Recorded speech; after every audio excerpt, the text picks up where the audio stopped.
2023 marca um ano de reconhecimento para o SAI de Sorocaba. E isso é muita responsabilidade. Afinal, nós estamos falando de água essencial para a vida. Eu estou aqui com o diretor-geral do SAI, Thiago Sucou. Muito obrigada pela sua participação. Acho muito importante a gente explicar para a população o que isso significa. Vocês estavam na 22ª posição, foram para a 12ª em um ano. O que isso representa? Bom, primeiro eu acho que é importante destacar que o ranking do saneamento desenvolvido pelo Instituto Trata Brasil junto com a Fundação Getúlio Vargas é a avaliação que toda a companhia de saneamento gostaria de ser bem posicionada. Então acho que do ponto de vista de qualquer premiação é a que tem a maior confiabilidade, é o sonho de qualquer companhia de saneamento. Então a gente tem a agradecer, eu acho que isso é o esforço dos últimos 2 anos. O SAI veio da 22ª posição para a 12ª posição, foi o maior salto de posições que nós já tivemos na história de Sorocaba. E já adiantando, o que de repente fez com que a gente atingisse, chegasse até essa 12ª posição, o que foi o motivo? São vários parâmetros que são dados onde nós compartilhamos, nós somos obrigados a compartilhar com o governo federal, e é através dessa plataforma que o Instituto Trata Brasil avalia essas informações e apresenta o ranking. Então, 3 dos parâmetros foram os principais, que é a questão da coleta e tratamento de esgoto. Nós tivemos um avanço significativo no ano de 2022. A redução de perdas, nós tivemos nos últimos 2 anos uma redução significativa de perdas, e os investimentos, O ano de 2022 foi um ano onde tivemos bastante recurso investido. Então, a somatória desses 3 parâmetros, eles colaboraram para que a gente pontuasse e viesse da 22ª posição para a 12ª posição. Para a população, para a pessoa que está em casa, que recebe a água em casa, o que isso significa? Eu acho assim, eu tenho orgulho de falar, Eu sou, inclusive, engenheiro sanitarista de formação, então eu gosto de me envolver, gosto de participar, prezo muito por essa questão de qualidade, Saneamento é saúde. E o que eu tenho a falar é que 100% da água que é tratada e distribuída para a população, ela atende os parâmetros estabelecidos pelo Ministério da Saúde. Então a gente é auditado por uma agência externa. Então não sou eu que estou falando, nós somos obrigados a monitorar, mas nós temos uma agência reguladora que faz esse trabalho de verificação. Não só a agência reguladora, como a própria vigilância sanitária e outras instituições, elas nos auditam e elas indicam a conformidade. Então é importante todo mundo saber que a água que está chegando em suas residências, elas atendem 100% do padrão de potabilidade. Isso garante o quê? Garante que a água que está sendo consumida, ingerida, ela não vai trazer nenhum problema para a saúde das pessoas. Thiago, às vezes ficar à frente de algumas instituições não é muito fácil, Porque às vezes vem muitas cobranças, algumas nem são tão justas assim. Mas eu vou te fazer uma pergunta que eu tenho certeza que alguém já te fez. Não vai ser novidade para você. Mas você tem coragem de abrir a torneira na sua casa e beber a água que vem do SAI? Com certeza.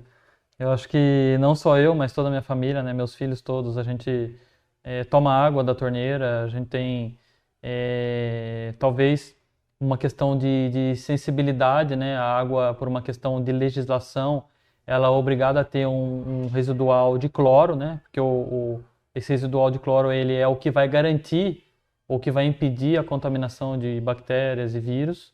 Sem falar nessa questão também do flúor, que eu lembrei agora, que Sorocaba foi também inovadora lá atrás, em colocar o prevenção flúor à na água. cárie, exatamente. Isso reforça, inclusive, a prevenção à cárie, que o Brasil sempre foi conhecido como um país de desdentados. Exato. E essa questão do flúor aqui em Sorocaba também foi uma inovação, Exato. E então eu tenho na minha residência, na verdade, um filtro desses comuns, que é só para ele diminuir um pouco a sensação, o gosto do cloro, porque o cloro, mesmo em uma concentração baixa, ele tem aquela sensação. Mas, independente disso, a água que a gente consome em casa com certeza, é 100% garantida. Então, a gente consome sim, eu consumo, então... Quando a gente fala dessa questão do tratamento de esgoto, nem todo mundo consegue entender a relação direta que tem com o abastecimento de água. Mas certamente não é à toa que tanto o tratamento quanto a questão do abastecimento estão num órgão só. Dá para a gente explicar o porquê? Tá, eu acho que de forma prática, né, explicar a interação, né, do tratamento do esgoto com a questão do rio, né, como fonte de abastecimento e a água que a gente está consumindo em casa, é importante trazer aqui numa discussão rápida o programa de despoluição do Rio Sorocaba. Então, hoje, Sorocaba, uma das estações de tratamento de água, ela tem uma captação direta do Rio Sorocaba. Então, 30% da população ela é abastecida com água do Rio Sorocaba. Então, a relação direta é, se você jogar o esgoto no rio, como que você vai depois tratar essa água para poder distribuir para a população consumir? Então, o programa de despoluição do Rio Sorocaba, ele contempla a ampliação e a melhoria no tratamento de esgoto, porque o esgoto tratado depois ele é lançado no rio, para permitir uma qualidade mínima de água do Rio Sorocaba para que a gente lá na frente faça a captação, trate ela e distribua para a população. É tipo quase que uma cadeia, né? É um Porque ciclo. é um ciclo, ciclo. é um ciclo. Então, se o rio está muito poluído, é impossível captar essa água. É impossível captar essa água, ou ela é inviável, ou seja, o investimento ou o tratamento ele tem que ser tão avançado que você acaba optando em outras fontes de abastecimento do que o próprio rio que é contaminado. Então é uma coisa que está dentro de um ciclo. O importante, eu acho que é legal da gente divulgar, é que essa estação de tratamento de água que capta a água do Rio Sorocaba, ela tem uma tecnologia única na América Latina, né? A Sorocaba foi pioneiro nisso, para uma estação de tratamento de água que tem oxidação avançada através de ozônio. Então não existe nenhuma outra planta no Brasil, nem na América Latina, com esse sistema avançado de oxidação através de ozônio. Então Sorocaba faz aí também algo de inovação nesse sentido. Isso garante uma qualidade da água, ou seja, tudo que a gente precisa oxidar ou eliminar da água, o poder de oxidação do ozônio é muito superior a outros oxidantes convencionais. De onde que vem esse modelo? Porque certamente você falou na América Latina, então provavelmente, eu sempre falo que a gente não inventa a roda, né? Não, Então a gente acaba olhando a roda de um lado lá e fala, vou copiar. Isso. De onde que vocês copiaram? Na verdade, assim, a oxidação por ozônio, o ozônio, ele, de certa forma, ele já é conhecido como um oxidante de grande potencial, mas ele é mais utilizado fora do Brasil, na Europa, Estados Unidos, ele já é utilizado em grande escala, né? Mas no Brasil existem casos de pequena escala, por exemplo, para indústrias, né? Algumas indústrias elas precisam atingir uma qualidade excelente, muito superior até à qualidade de água potável, porque ela é incorporada em alguns produtos. Então, o ozônio ele já é utilizado quando você precisa ter uma excelência no padrão de qualidade e ela já é utilizada em países de primeiro mundo. Então, na América Latina a gente foi pioneiro nesse sentido, né, por uma questão de produção de água em grande escala, que é para abastecer uma cidade, mas existem indústrias, principalmente indústrias farmacêuticas, no Brasil que já fazem uso do ozônio, mas é que a produção ela é em pequena escala, né? Uhum. Do ponto de vista de distribuição para abastecimento público, Sorocaba é pioneiro. Agora, é interessante reforçar também, eu acho que é uma coisa que você havia conversado comigo anteriormente, dessa ligação que existe entre saneamento e saúde. Por que que tratar esgoto interfere diretamente na questão da saúde pública? é uma coisa praticamente meio que simples, né, e óbvio, né? A água, ela é hoje um dos veículos de contaminação e transmissão de doenças enorme. Então é sabido, é conhecido, né? É, tudo é lançado no rio, então vírus, bactérias ou qualquer outro contaminante, ele vai até o rio. A partir do momento que você estabelece uma condição de você coletar o esgoto, esse esgoto não é mais lançado no rio ou no córrego, passa por um tratamento, você garante o descarte desse efluente tratado dentro de uma condição para que você não contamine a água e depois essa água seja distribuída para a população. Então, quanto mais você elimina de oportunidades de lançamento de um esgoto, que você pode ter vários dejetos, onde você tem o convívio com a população, você mitiga a possibilidade do contato, da contaminação, e isso, de certa forma, traz aí um benefício enorme para a saúde. A gente fala tanto que água é vida e cada vez mais as pessoas estão falando da necessidade de beber água, né? Que nós somos plantinhas e precisamos de água, sol, então tudo aquilo que na verdade os seres vivos precisam. O que você considera como um desafio hoje para educar a população sobre a água? Eu acho que os últimos 10 anos o Brasil avançou bastante nessa questão de cultura, né? Das pessoas terem a consciência desde você utilizar a água de forma moderada e consciente, né, evitar o desperdício, como também o descarte, né? Às vezes a gente vê ações simples, né, que as pessoas acabam executando. Quem nunca viu algum serviço, por exemplo, de reforma de uma casa ou de pintura, que no final do dia o pessoal que está fazendo aquele trabalho vai e lava a lata, os equipamentos lá que ele usou com tinta, que é um produto químico, é tóxico, e o final daquela limpeza, né, lava ali na calçada, na frente, aquilo acaba indo para o córrego. Então são ações simples que a gente acaba não percebendo, mas que ela tem ali a sua contribuição de contaminação. Então são pequenos detalhes que cada um desenvolvendo ou executando vai contribuir para que a gente diminua ao máximo aí essa contaminação nos recursos hídricos, que são fontes de abastecimento, que é a água que a gente vai ingerir.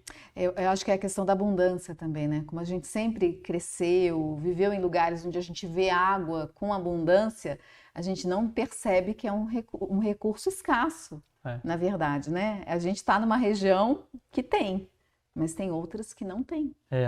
Nós passamos aí o ano de 2021, entrando para o ano de 2022, com o menor índice também de nível da represa, né, que hoje a represa Tupararanga ela representa aí 80% da disponibilidade hídrica para o município de Sorocaba. A represa ela é o principal, ou ela é de certa forma a alimentação do rio Sorocaba, né? Então está completamente interligado e interage com a represa, e nós tivemos os índices mais baixos da represa no ano 2021 para 2022. E logo na sequência nós viemos num período chuvoso também, assim, completamente fora da curva. Então são dois momentos, a gente precisa preservar, precisa controlar e precisa saber usar com bastante consciência a água, né? Não é porque a gente teve aí ao longo dos últimos anos disponibilidade ou abundância, né, em relação a outros estados, que a gente vai fazer o uso, de certa forma, descontrolado. Sorocaba hoje, dentro desse contexto todo que a gente citou no início, dos indicadores que são avaliados, a gente está um pouco acima do per capita, né, do consumo por habitante. Então, Sorocaba ainda é um município que consome um pouco mais de água por habitante em relação ao que é consumido no resto do Brasil. Quanto, você lembra? Eu acho que a gente está algo por volta de 180 litros por habitante dia, né? Eu acho que o índice ele é algo na faixa de 160, então a gente está um pouco acima daquilo que é a média nacional. Então, eu acho que aí fica o recado, né, para que as pessoas tentem otimizar ao máximo o consumo de água, né? Porque a gente tem uma água boa, né? Porque a gente tem uma água que é validada e atestada por uma agência reguladora, Não é que a gente consegue atender 99% da população com água potável que a gente vai fazer o uso de forma descontrolada. Eu acho que aí fica um pouco a mensagem também. Para a gente finalizar essa conversa, a gente poderia falar de inúmeros assuntos, porque, na verdade, só a questão da água em si não se esgota. Sim. Né? Então, a gente poderia ficar aqui conversando sobre inúmeros temas. Mas eu fico me perguntando, a gente fechando um ano, né, tão positivo para vocês, tem desafios à vista? O que vocês esperam assim, para curto espaço de tempo?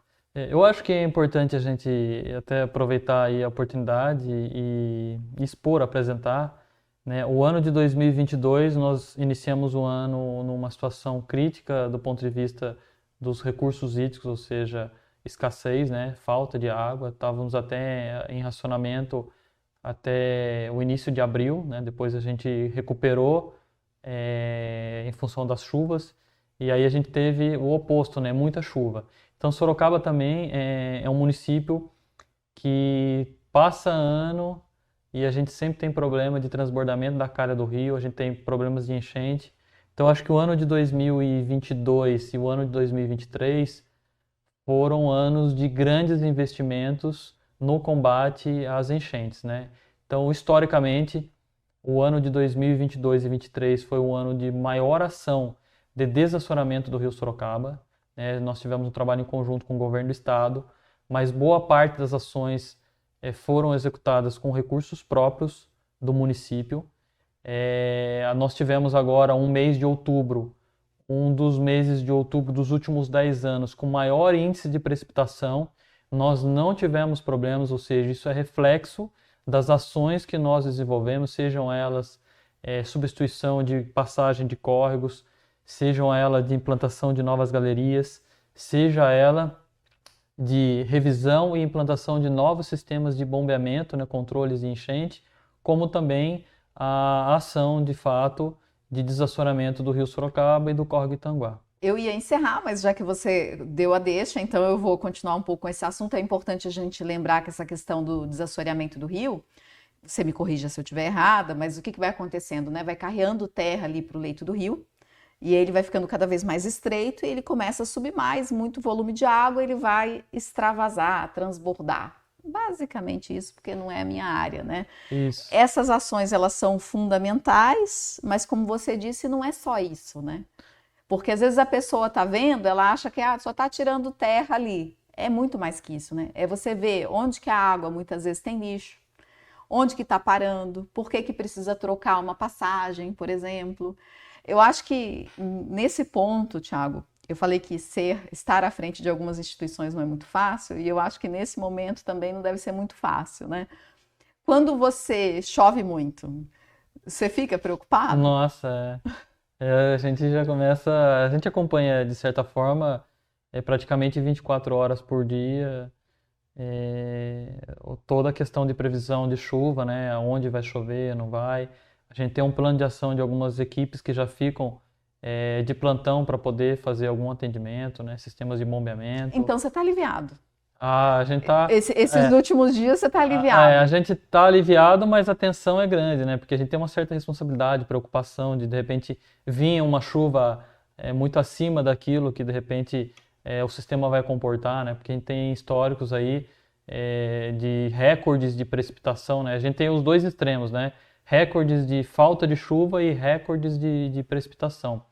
Mas eu acho que assim, para a gente tentar ilustrar para as pessoas, que muitas vezes as pessoas elas não têm assim a sensação de tudo que a gente vem falando de ações, né? Ou seja, foram mais de 150 mil metros cúbicos de material removido ao longo aí das ações de desassoramento. Então, às vezes a pessoa fala, mas o que representa isso?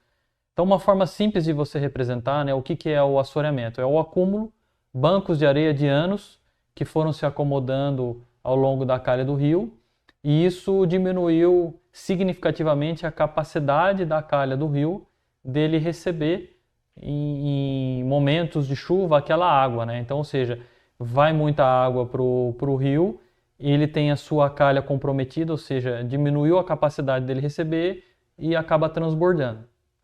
Uma forma simples de entender o que é o desassoramento, é como se você pegasse 2 baldes de 20 litros.